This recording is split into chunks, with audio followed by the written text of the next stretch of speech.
This is the third time, wait, sorry, which way do I point this, like this?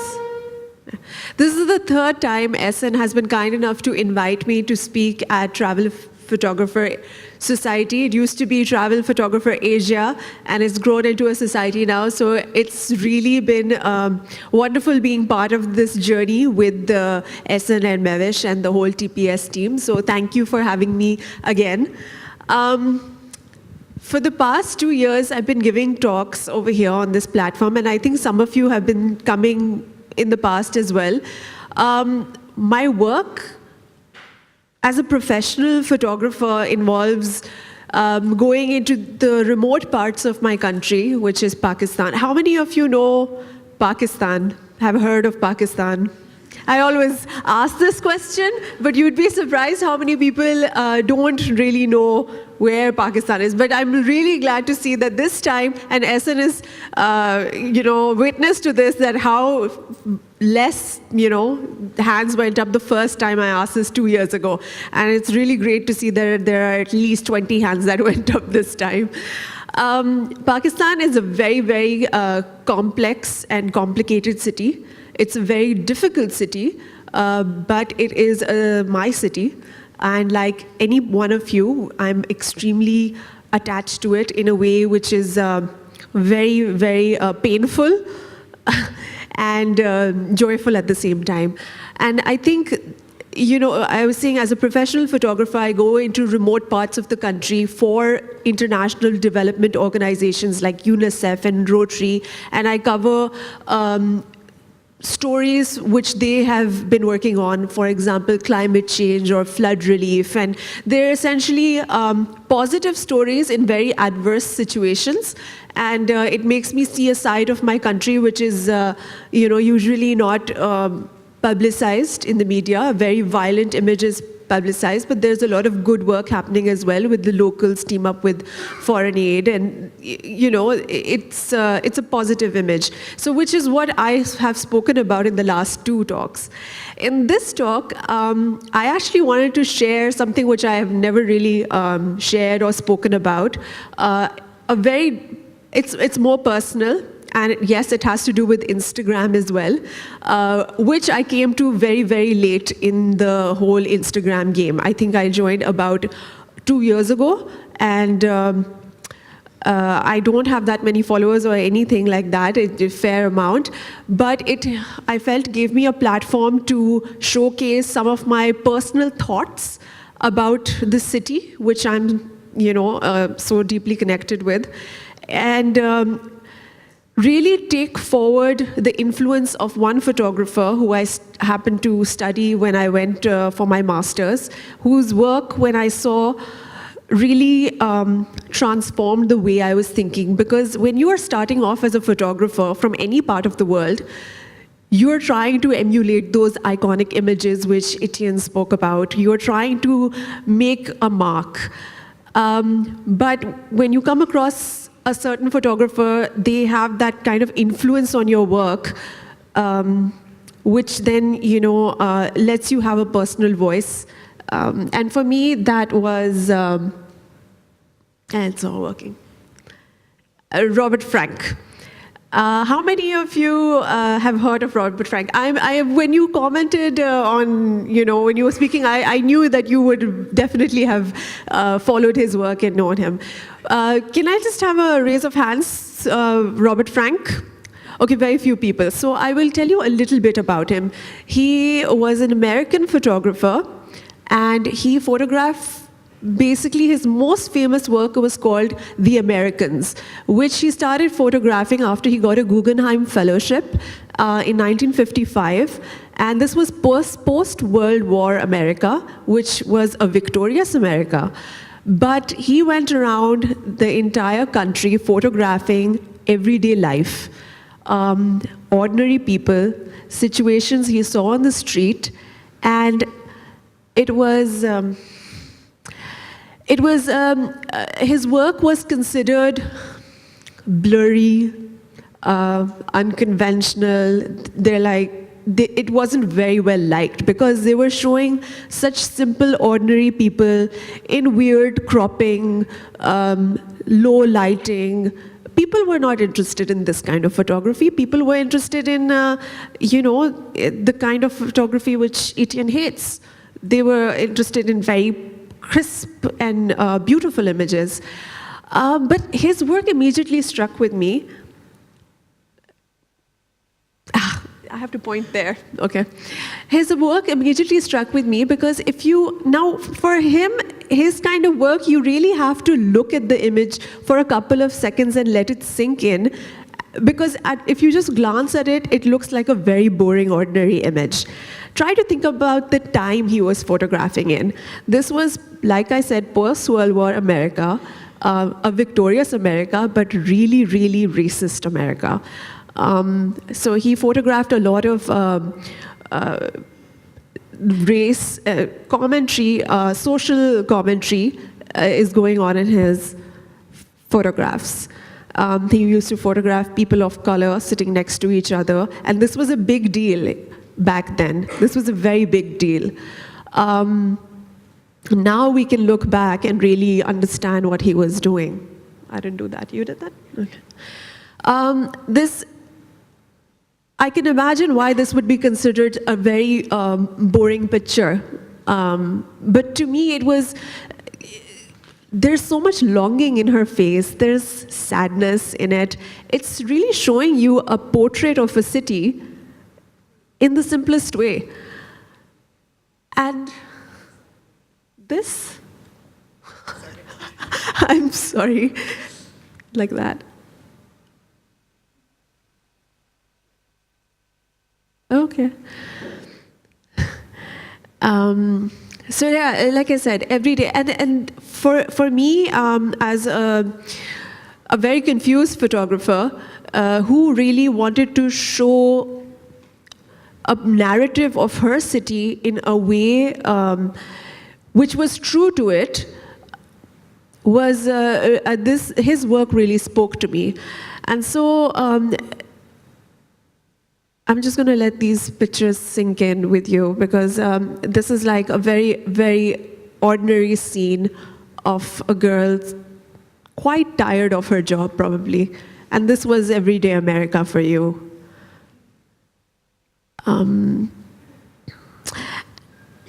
So a little bit about myself. I photograph with a 5D Mark II, which is a fancy camera, and I go out in Karachi city, and as Ali mentioned, I started Humans of Karachi as soon as I got back after my master's, in an attempt to connect with my city, thinking, oh my God, Brandon has such an amazing idea. I'm going to do this in Karachi. I'm going to go on the streets and take portraits of people and write their stories. And it was a great idea. It actually really worked well. I've been doing it for 6 years, and it's a great project on the side. But I wanted to do something like what Robert Frank was doing. He was showing little nuggets of his country, and I wasn't doing that with Humans of Karachi. Yes, I was showing the stories, but maybe it was the 5D Mark II that was preventing me from really, going and being a fly on the wall. So I switched to the iPhone, and I started taking the iPhone. I mean, it's with me all the time, but I really started taking pictures just out on the streets, going and keeping it simple. The Instagram filters added the kind of nostalgia I was feeling for my city after coming back. And I was like, why not? My other work is so, it's photojournalism, so I can't touch it once I hand it to the client. This was giving me the liberty to kind of, get the filterness out of me as well, and really connect with my city. And for those of you who don't know Karachi, which it's a really, really complicated city. It's so complex. It has so many layers. It's polar extremes. There are people from all over the country coming down to live and work in Karachi because it is the economic hub. So you have people of all color who wear different kinds of headgears because they're from different provinces. They speak over 200 different languages in the city. It's really a city everyone owns, but no one really belongs to. And in a sense, then, everyone belongs to it. Does that make sense to some of you?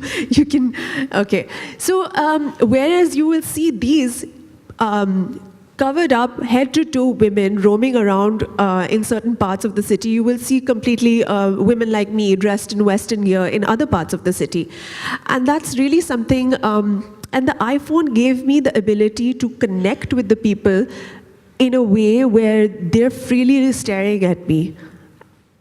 And I didn't even care whether the reflection of my iPhone was coming on top of the screen as well. It let me observe the little nuances in the body language of people. Like this child, he's been sitting there for hours, and he's just put his hands behind him, relaxing. It made me, once I Instagrammed, and once I put them on the computer, I would look at each picture and I would just think about the life of each person in it. For example, this child selling fruit day to day. What was his life really about? He is an Afghani immigrant, out of thousands and thousands of Afghans who came into Pakistan in the 90s. He's one of them, and this area he lives in is dominated by them. I started photographing a lot the street moving vehicles and the people inside them, like the rickshaw drivers, the little things they do, like lighting a cigarette, the girl turning away. Any part of the woman you can see is her foot, which is kind of very true to women in Pakistani society. They try to stay a little hidden from the public eye. And that motorcyclist turning around to look inside someone else's car, which is very, very true to big cities, and especially Karachi, the subcontinent. I particularly enjoyed this image because of the way his leg was wrapped around the cart. It's such an uncomfortable position, but he was like that for a really long time. And this is during Ramadan. And so they have very few people coming by. The other one is getting bored. It's a total, complete, typical nugget of what you see in the city. And it was this kind of practice that was allowing me to really observe frames within frames, bored people sitting at their jobs, but it's something that they have to do. It's their bread and butter. Walking along. Old architecture, very, very old architecture, Victorian times. Pakistan was a colony, part of India. This is what they left behind. Moments that with a 5D Mark II, you would just miss. By the time you focus, the moment's gone. So I started really appreciating the keeping it simple format in something like this. People, by the way, come to the seaside on the weekends from all over the city. It's considered the to-do thing on the weekend. The eye contact is something that was very, I enjoyed it a lot. Especially with these. I have a whole series of these. Because when you're sitting in a car going somewhere and you stop next to a bus, inevitably he will look down and look at you through the window. And I started looking back and taking pictures. So I have about 15, 20 images of men looking down at me and me looking up, and the eye connection. I plan to put it together in a series one day. I have a whole series of the side view of a rickshaw traveling happening as well. It's very, very interesting to see how people stuff their belongings in, how they're hanging off. You saw a previous one. There are about 20, 30 of these I have now as well. And I keep trying to collect more and more to make a series out of this one day as well. I think it's very telling of a city, the way you travel and how you travel and who travels. I found when I took this picture and I looked at it, I just thought that the billboard at the back advertising this really, really expensive and useless lawn clothes advertisement. Karachi is plastered with billboards like these, but the majority, the masses, are the people in front who would never be able to afford this or buy it. So it's really just a very, it's a city of extreme contrasts. Jam-packed traffic, and the only space you see is this very, very sad roundabout. During Ramzan, this is a very typical scene every day. Otherwise, it's usually Fridays. And I found that I was posting these pictures in Ramadan, and a lot of people connected with this because everyone's always complaining about the 9 to 2 o'clock timings they have for office, but then you think that these laborers have to work regardless, and they're very hard working jobs, even in Ramadan, so they don't take time off. All of them, they don't get time off. This picture really made me connect with the city because there's a church in the background, there's a mosque in the background, there's an animal cart, there's a contrasting rickshaw vehicle, there's an old man, there's a young man. There's just so many contrasting elements in this that, I quite enjoy it when I look at it because it just shows how complex and layered the city is. This is a very, very typical bridge in Karachi and a very, very typical scene. But the day I posted this, unknowingly, one of the most famous musicians in Pakistan, Amjad Sabri, was killed right in this area. And I didn't know that at that time when I was posting this. So everyone was flooding my thing that, are you there? Did this happen here? And then this picture kind of became the spot where this happened, which it didn't. It didn't happen right here. It was just the area. So then I look at it again and again. I'm thinking some man, very famous musician, left his house. He crossed this road and someone just killed him. This is again a Ramzan scene. The guy is passed out at the back. He doesn't even realize his foot is all the way, weird. And they won't have any customers till God knows the end of the day. Waiting. This is part of the whole side rickshaw series. It's really interesting watching the people, actually. I'm a big people watcher. Actually, it can be considered somewhat creepy that I'm looking inside other people's cars and looking at the way they're sitting. But every hand movement, every posture, scratch of the neck is very telling if you start to really just think and look at the people in the cars, the kids at the back, stuff. She's worried about something or the other. He's worried about getting his work to his workplace. He is just chilling, and the guy at the back is arguing away. The most interesting thing about this is the guy on the cycle has all that stuff, and the motorcycle just has a kid in the back. Even the other two men are like, what the? It's so hot during Ramzan, he's blowing in his shirt, he's telling of the heat. I love this kid, he doesn't care, it's pouring rain, he's standing there all zen. And, the other kids are running at the back. It just, makes you think about people. One of the most endearing human traits is to clutch onto your father, on a rainy day when you're riding the back of a very dangerous motorcycle. And then there are those street smart kids who just, go with the flow.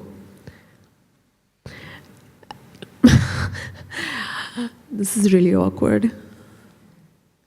This is really sad. But again, it makes me just think about the city. Commercialized city, very, very commercialized city. And so I started taking my phone on my projects as well, that yes, okay, I have to shoot with a 5D Mark II and I have to not touch these images, but I can also on the side do some work with my iPhone and create a little bit of awareness about what I'm shooting. And this was a project I was doing for a European organization, which they asked us to interview laborers who work in factories. And a lot of these laborers are from Bangladesh, and even though they're third generation Pakistanis now, their fathers or forefathers were refugees, and they are denied the rights of nationality. So whereas a normal laborer would work for 14,000 rupees a month, these Bangladeshi refugees, they're still called, only get half or quarter the price because they do not have ID cards to show to get their full wages. So these were, they just look at you and ask you for help. Help me get an ID card. Help us, tell our story. And that's exactly what I started doing then on Instagram. This is that community. This is where they live, in one of the urban slums. Water is very scarce over there. So basically, this is what I started doing when I started traveling in the northern part of Pakistan as well. Takes very little to be happy up there despite your conditions. And so, like I said, even though I didn't have very much of an Instagram following, I was very surprised to wake up one day and find out that Instagram had Instagrammed me and wanted to do a feature on this whole series I was doing of the everyday life. And this is the image they chose to put on their Instagram page. And did a little interview. So in some sort of way, I guess it validated that, I wasn't doing this project for anyone. It was for myself. And I guess if you have a connection with something you're trying to do, something you're trying to show about the city, in a sense, you get the audience you need for it. If it's really something which, has weight, I guess. So even though it was simple Instagram pictures, it got picked up, and then I just got a whole lot of more followers, and I was able to reach, my voice is able to reach a lot more people because of this. And it's really not one of the best pictures, but it worked. So sometimes keeping it simple works. Thank you.